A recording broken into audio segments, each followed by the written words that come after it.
Okay, welcome back to the Scoring Tower. This is training video number, I don't know, 10 or so. I hope you're enjoying it and learning a little bit and realizing the power of the program. It's only going to get better. It is in its infancy. So this lesson, I'm going to teach you scratch a driver, delete a driver, adjust your lineups manually, and add an alternate. So the first thing we want to do is add some drivers so we can delete them. So generally you're going to delete a driver if you made a mistake and clicked on someone who wasn't here tonight, as opposed to scratch a driver. When I think of scratch a driver, that means he was here but had engine trouble or for some unforeseen reason or couldn't race the rest of the night, but he probably deserves points and recognition that he was there. So the delete a driver is pretty much going to be used only if you accidentally made a mistake. So for example, I just clicked on William Harding, and lo and behold, William Harding is not here tonight. I clicked the wrong one, so let's highlight William Harding, hit the minus sign, it removes the driver, he is gone, and then you can go ahead and continue to add more drivers. That's pretty simple. Delete as many as you want, add them again as needed, but delete a driver is going to remove them completely like they were never there. Just to save time, I'm going to go ahead, mix it up a little bit, and show you a race where I have some qualifying times in there, just to speed up the process a little bit. And most of my tracks I do qualifying at, so I'm going to import qualifying right there. I just did from the Westhold scoring system. I had it up and running already, and this is an actual race from Fremont Speedway in September 2014. So I'm going to go ahead, everyone qualified, they're sorted currently by qualifying time. Quickest time at the top, slowest time at the bottom. I had 39 drivers. Let me go ahead and create some heat races. And normally this was an all-star race. For the all-star format, we would have sorted or racked our heats by qualifying time and inverted 6. Therefore, Dale Blaney would be 6th in Heat 1. Now, let's say for some reason, before you posted these heat rates, or after, if you want to go ahead and adjust them, let's assume that Chris Andrews, car 16, is scratched. Well, if you want to recreate the lineup, you can highlight Mr. Andrews, hit the scratch driver. Notice he stays in the list and turns purple. Now from here on out, the rest of the night, the program is going to ignore him, like he's not even there. So if we were to re-rack our heats, notice Chris Andrews is scheduled to start in the 3rd row of heat number 3. So let's re-rack, and since he's scratched, it gives you a warning that you already have heats. And since he is scratched, he'll come out of that heat. And so now it skips over him and goes 1457 9X.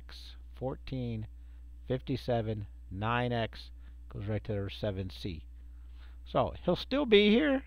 We just scratched him, which means he's done for the evening. So we're going to go ahead and scratch someone after we created our heat races. That's usually when it happens, is someone will crash into heat races and won't get to run a B main. So let me do my patented move all my finishes over. And this is an all-star format, so the all-stars, before heats, would take 20 cars to the A, everyone else to 1B, and they would transfer 4 from the B. And they would line them up by time right here. This is how your B main and A main would be lined up by time, as opposed to heat finish or passing points. So I have that there. Let's go ahead and create our B main and our A main. And it kind of reminds you that Chris Andrews is not here, but it put him at the end, just in case he made a mistake. So we can just throw him in the trash. So now we have our B main and our A main. And let's assume we made a mistake, or something happened and we needed to switch around some of these drivers. Well, you can drag and drop any driver even through heat races or features, on top of any other driver, and it'll switch those two positions. Or let's say, for example, Mr. Blaney was late to staging and you want to move him back a row. So you can do that just by drag if you want to move him back 2 rows. So any driver, it will switch them. Later we're going to have an option to send the driver to the tail, move the whole row up, or move a driver and then crisscross the rest of the lineup. So even though on a normal All-Star rules, Chris Andrews would have started near the top of the B main, but since he scratched, he's not even in the B main. Actually, he was in the bottom, but we took him out. And it reminded us that. So that's how you can move any drivers around at any time. If you have 2 B mains, and I'll show you that one next, you can actually move cars from one B main to another B main. If they're in the wrong one or they were late for the first B main, you can move them to the second B main. So let's go ahead and finish our race here. I'm just going to move them all over. There's too many to waste time. I'll move a couple around. I don't know why I do that, just because I am. And we're transferring 4 from our heat races. And with this format, they'll just tag the tail. So now we have 4 cars. Mr. Andrews, you're not here, sorry. In order of finish, 14K, 57. Actually, it's in order of qualifying time. So now we would like to add someone scratched after we posted this lineup. We're going to take an alternate in.